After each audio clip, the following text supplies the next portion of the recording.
Well, like I always said,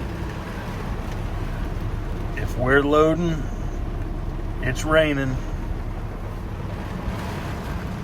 We're here at the Kiewit yard. Be a good place to do a yard walk, but I'm not wading through all this. We just undecked the Jeep. Jeep's hooked to the truck. We're getting ready to back under the trailer there. That's our cat sitting right inside the building there. They've washed it. They're gonna wash it again after we load it. Been doing some pretty serious lightning. So as soon as this rain lets up, we'll walk the machine up on the trailer and wade off up to our nuts in the water and start chaining down. I'll try to get a little bit of yard walk in here. My escort's not going to be here till about 11, maybe 12, which, you know, I told him with the rain to kind of hold off because I'm not chaining down in this monsoon. So, Kiewit, one of the oldest companies there is, construction companies. We like them. Done work for them in the past. Pretty recent. Super nice people. Very helpful. As soon as you get to the job, they send 2 people out to help you put your trailer together. Just good people, good company. So I'll be back.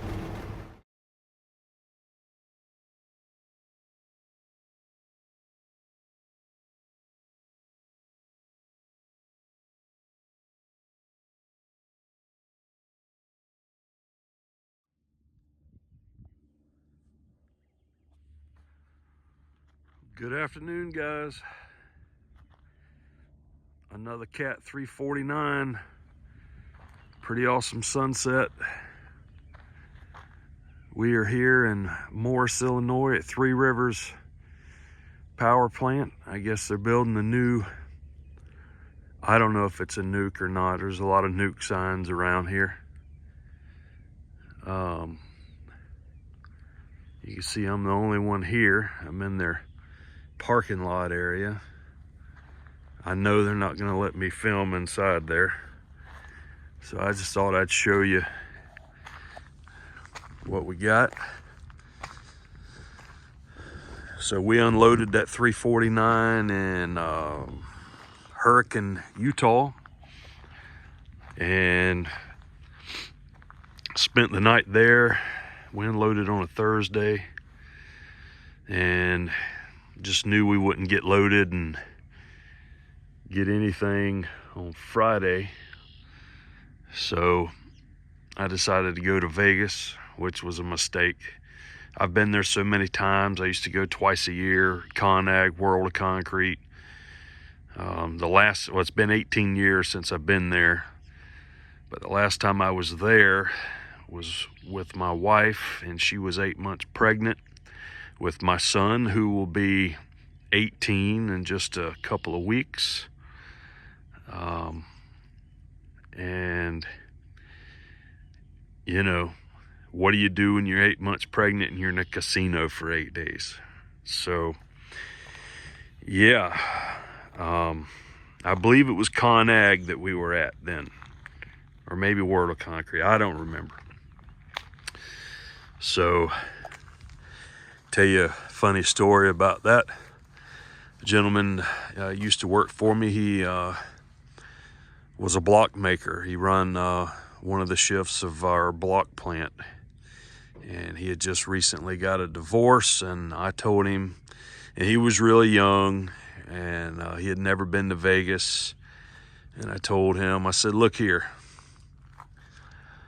I'll get you there, get you in the show. You got to pay for your room. Or one way or the other. You either got to buy your ticket and I'll pay for your room. Something along the lines. So, he had never flown before. And he doesn't work for me anymore. We parted ways about, I don't know, maybe 4 or 5 years ago. Exceptionally good worker, super talented. I had to let him go twice. I'm sure I'll hire him again. You know how those things go. But he, on the way to the airport, I said, "You smell like pot." And of course, you know, we drug test everybody. He said, "Man, I've never flown. I had to smoke a joint. I just couldn't handle it. I'm scared to death." I said, "Man, you can't be telling me stuff like that." But he knew I wouldn't do anything about it. So he got on the plane, and he actually owed me some money. And I loaned him some money to settle his divorce. And I said, "Look, if you're going to gamble, once you're up, leave. Don't do any more, because they'll take it all back away from you." And he wasn't going to have that. So he got up high enough to pay me back what he owed me, which was about $20,000. And he paid me back. And then he was up about another $5. And he said, "Man, I'm going to get me one of these call girls." He had a stack of the cards that they'll pass out as you walk down the strip. And he said he called one to the room. I said, "Look, man, it's against the law in Clark County. You'll go to jail." "I know what I'm doing." I said, "Okay." So he called one to the room and chickened out, paid her money, didn't do anything. I'm like, "Man, you can't be doing that. It's abuse to women. You go to jail. It's just not good." So about 3 days in, he said, "Man, I'm down to $1,000 of the money I won." This is after he paid me. He said, "I'm gonna give it all to you. You hold it for me so I don't let it get away." I said, "All right." So I held it for him. And then the last day, he come to me and he says, "Let me have that money. I'm gonna go shopping." I said, "All right, here's your money." You know, I wasn't gonna not give it back to him. And we got on the plane. He said, I need to borrow a little bit of money because they took it all." So, you know, I loaned him a couple $100 to run on till we got back. And that's the story of that. But that was 18 years ago. And I asked my wife, I said, "We've never been to the Grand Canyon. Let's hire a helicopter to fly us out there." And it was going to be $800. She was 8 months pregnant. She said, "No, we'll do it next year." Well, we haven't been back for 18 years, and I've still never seen the Grand Canyon. So I went there and I stayed at the Orleans because they have truck parking. And you know, I was thinking, I don't want to stay in this truck stop all weekend. I know I'm not going to get anything out of Vegas. Truck's not legal for California, so we need to just hang out and chill. So I booked a room, drove there from Hurricane on Friday. I get to the hotel, and I hadn't thought much about COVID. And most of the good restaurants, and when I say good, I consider a decent meal to be $150 for 2 people. I know some people are going to say I'm crazy, but you spend your money on what you want to spend yours on. I'll spend mine on what I want to spend it on, and we like really good food. And remind me, I'll tell you in a minute, but so most of the good stuff was closed. So for lunch, I was eating Sbarro pizzas, which was not bad. That's typical mall pizza, but it's still pretty good. And then I went to this place called Bailiwicks and had their prime rib, which was fair. And then the next day I had Sbarro again. I had breakfast at a place called the Copper Whisk, and I had an open-faced turkey sandwich with dressing and cranberry sauce and mashed potatoes and gravy. And you know, that's pretty good food to me right there. Not expensive food, but still good food nonetheless. And then I think the next day, Sunday, I hired an Uber and I went to, what is it called? Mandalay Bay. I was going to do the shark reef exhibit. So hired an Uber, waited on that, got over there, found the exhibit, and it said sold out. So I was like, okay. So then I popped open my phone. I said, I need to find something to do here. And we used to like to stay at the Luxor years ago. That was kind of our casino that we preferred. Seen a show in there called Midnight Fantasy. They're still playing that same show, but it's now just called Fantasy. It's a tits and ass show. But if you ever go, it's a pretty good one. But anyway, they had this exhibit, which you've already seen the video about. They had one called Bodies, which I totally expected would be like cadavers for medical, which, I mean, I guess it was, but that's not what I expected. These were like totally stripped down of skin down to the muscle and bone. And at first I was like, man, I'm not going to get no sleep if I watch this. So I did that and it was cool. And then I did the Titanic, which sunk just 3 days ago. Just remember that. 1941, I think.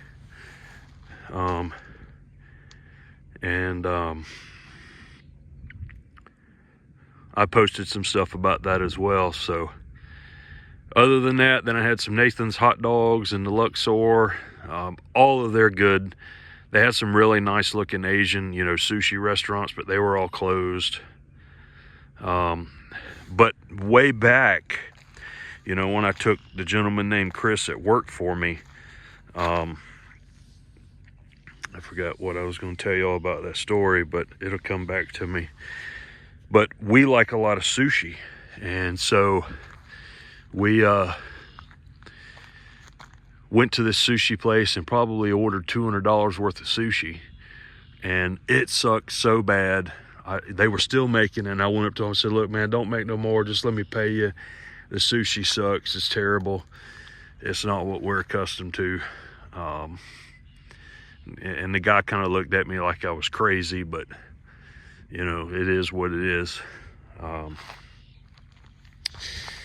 But yeah, that's so we left there Monday, and Monday is really not a good day to get a load. And one of the guys that sends a lot of stuff our way, which is this load, was on vacation in Vegas while I was there.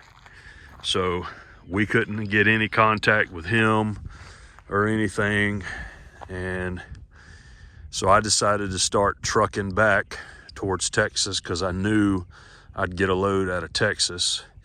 So I deadheaded and run into New Mexico. As soon as I get there, they stop me at the scale and kind of beat on me a little bit. They didn't give me a ticket or anything, but I didn't know this and I didn't look it up.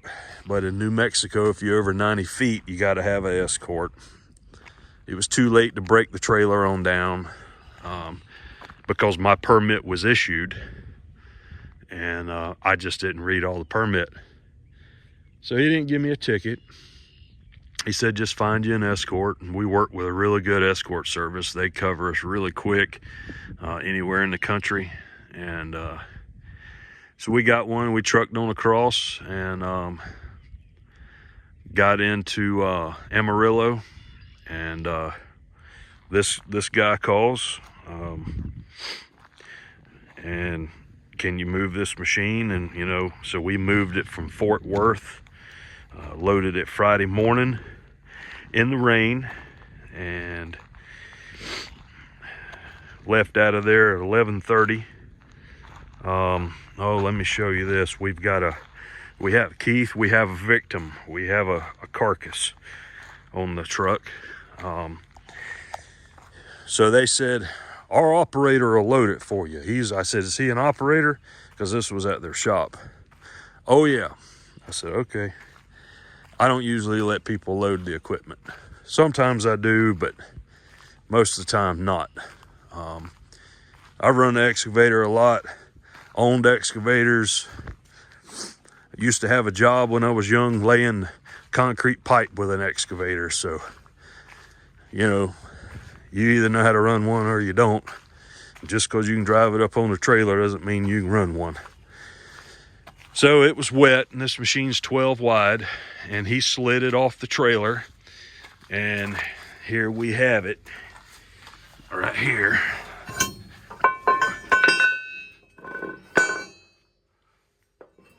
A broken outrigger. So I was pretty pissed off about that. I had thought he sheared all of them off because it just pushed the whole board down to the ground, but it was only one. So I took the machine from him and got it off the trailer. We just removed one of the outriggers, this one here, right off the back, and put it back in place. Put the board up there. I drove the machine up on there and pulled it over there. And turns out, because they had to pressure wash it once it was on the trailer, turns out he's the pressure washing guy in the shop, not an operator. He just moves the equipment around and pressure washes it.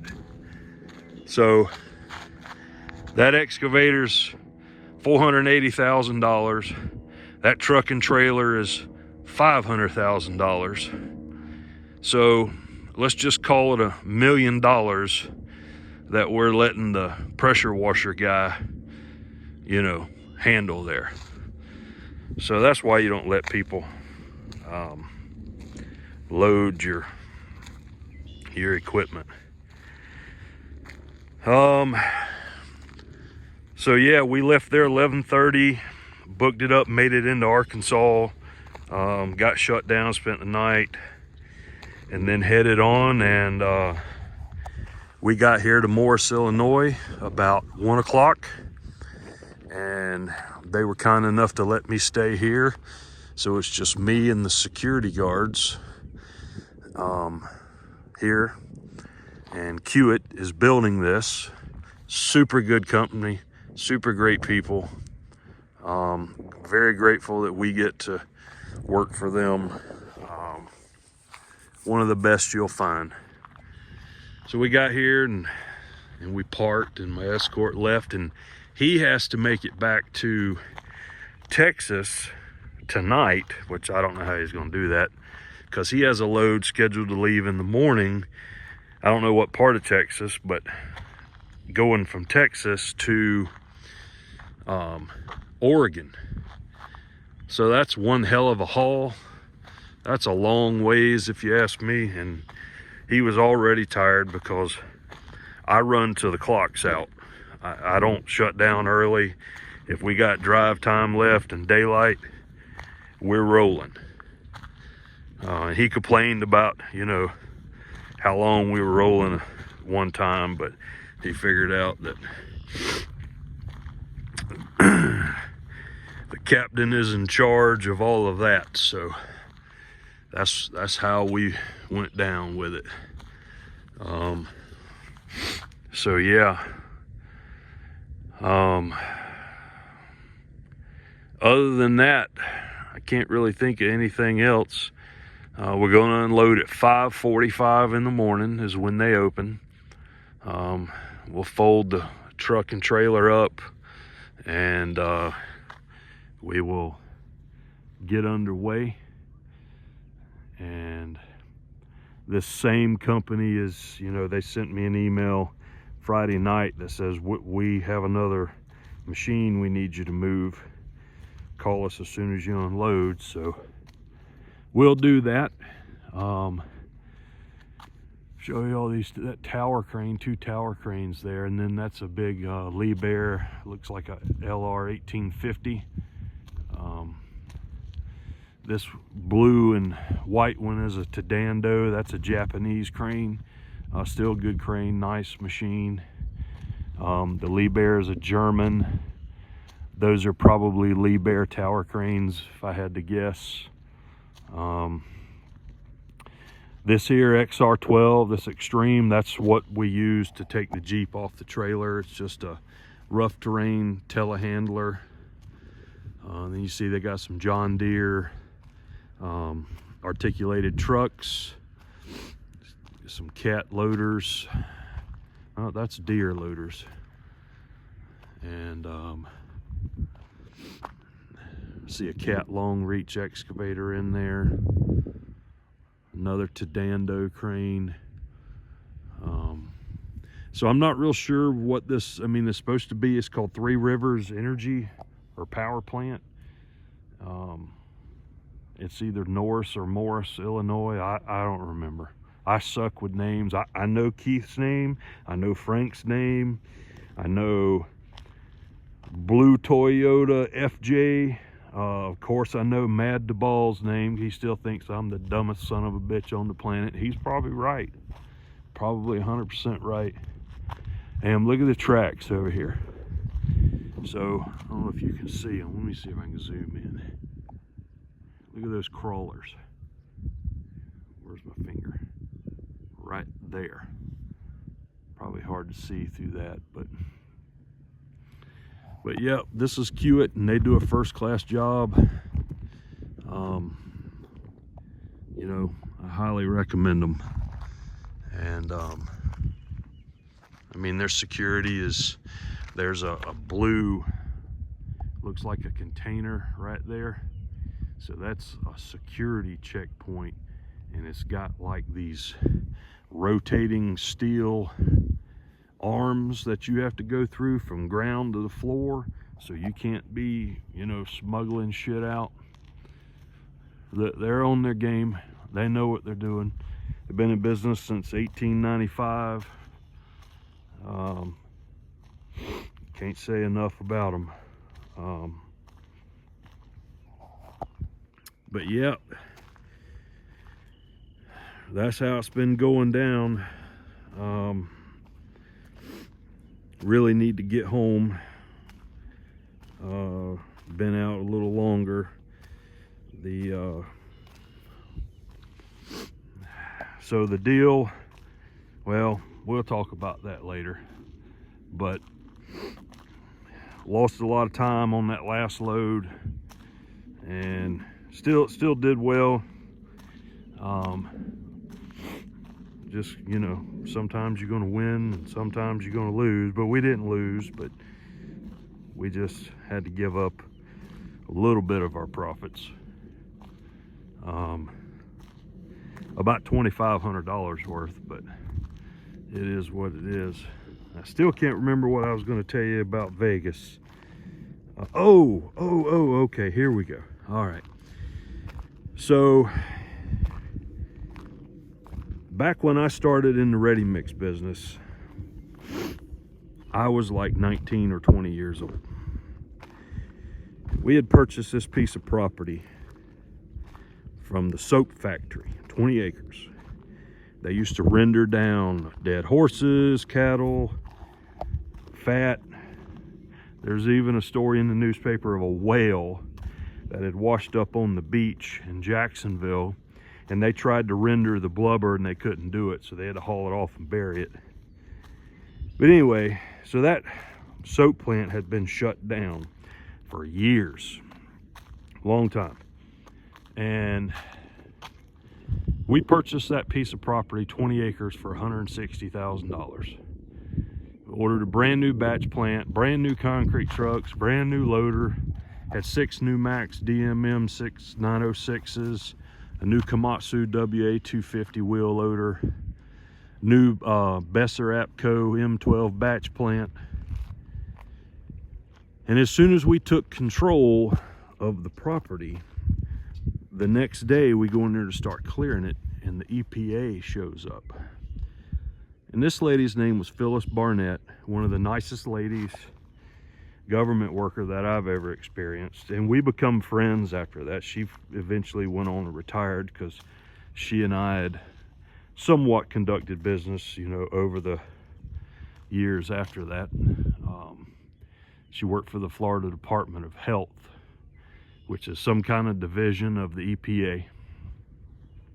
So anyway, she walks in and she says, we need to inspect the underground storage tanks here. And I'm like, okay. Well, an underground storage tank means it's had diesel, gas, or oil, or something of that nature. So I'm thinking, now all of this area ground was nothing but blue gumbo. So if anything leached out of it, it didn't go far and it didn't get into the water table, which was one of the saving graces. And she said, yep, you got ground contamination. They got to come out of the ground. You know, here I am, 19 years old. Me and my wife lived in a 2-bedroom, cheap-ass apartment that the AC unit was in the ceiling. It dripped water. The carpet was wet. We lived every day. We ate $2.99. I think it was Good Times Pizza. That's what we lived on because, you know, we were fortunate enough to be able to borrow money from the bank, and we were going to make it, and we did. So anyway, my wife, my beautiful wife, who's fixing to graduate with her second master's degree in MBA here, I think in 2 months.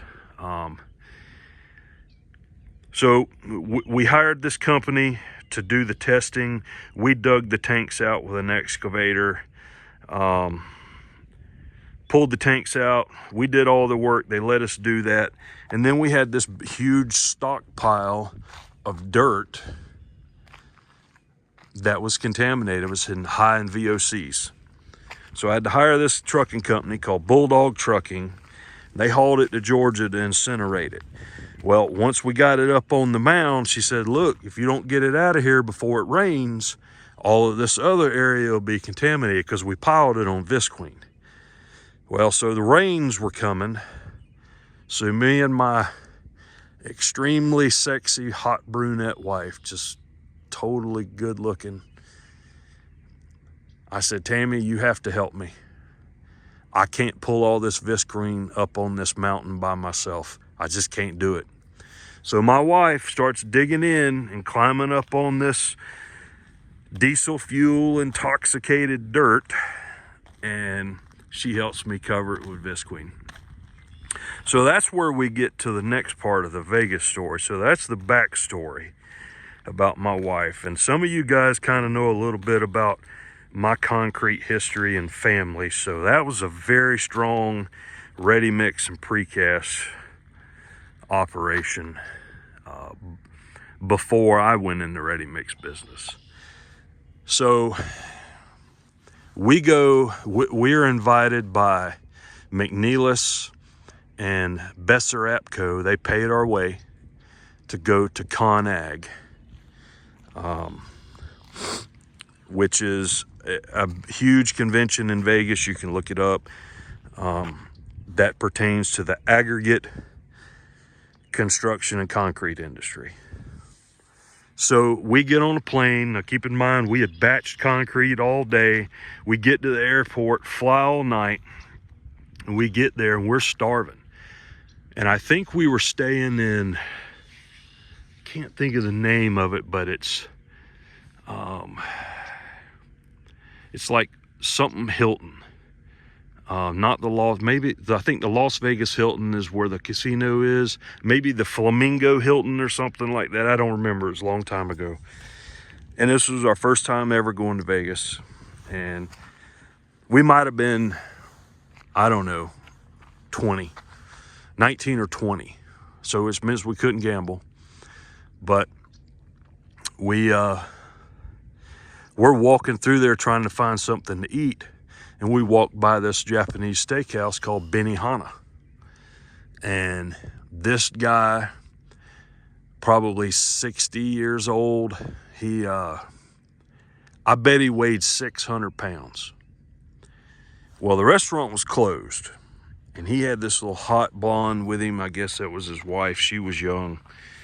And he just come out there and he says, y'all want to eat? Y'all want to eat? You know, and just started grabbing people up that he didn't know. And I said, well, I damn sure want to eat. So he got up 10 people to make up and fill out the, the teppanyaki grill. And he made them open that restaurant. And they opened it. And they cooked all of us, typical steak, chicken, lobster, shrimp, teppanyaki. I mean, he ordered for everybody. If you just wanted chicken, or you was getting chicken, shrimp, steak, lobster, all of it. He ordered everybody sake. I mean, he did the ordering, you was doing the eating. Well, he was doing the eating too, but, that's how it went down. And the guy's tongue was so thick, he just talked like this, so you couldn't understand what he's saying, because he was so heavy. And he had this big napkin draped over his chest, and his little beautiful blonde wife was steady shoveling the food in his mouth. And he'd be talking to you, and the food be falling out of his mouth, And he finally come out and said that he was there for ConAg. And his company, I think, was called Murray Mechanical. And just, another one of those crazy deals. But, I spent a couple of days in Vegas with we wasn't married then.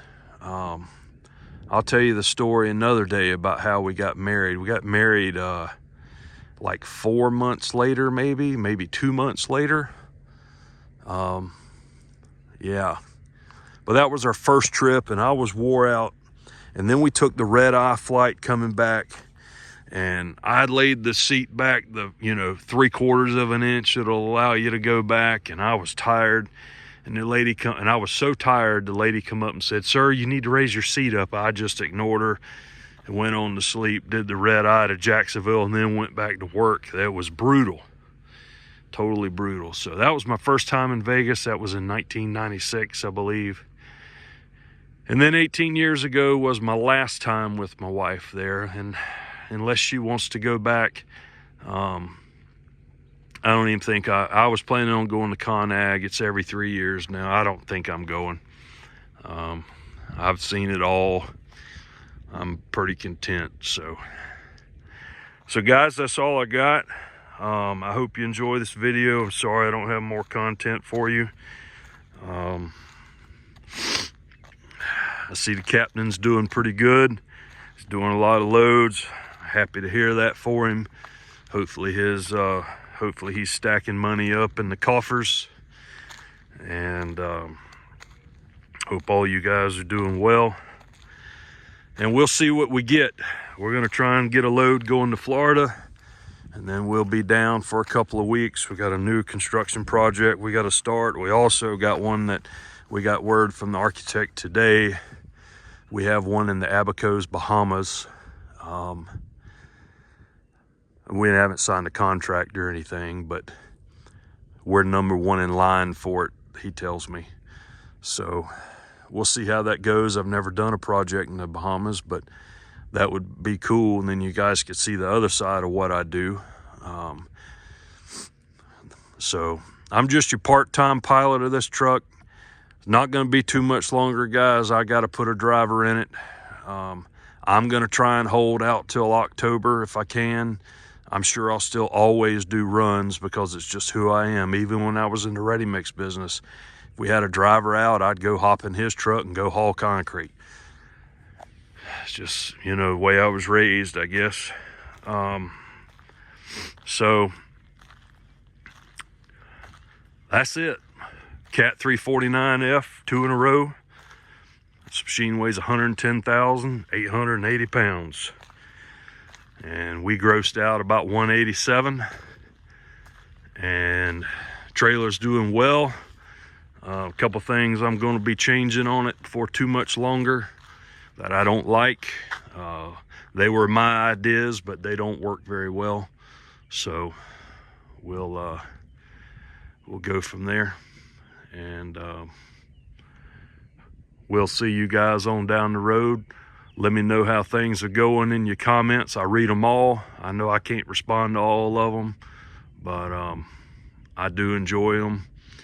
Even the bad ones. You don't hurt my feelings, brother. I'm a dumb son of a bitch. I know that. So, but I've made it this far. So if I can make it another, let's see, if I can make it another 30 years, we'll say it was a good life. And we'll regroup.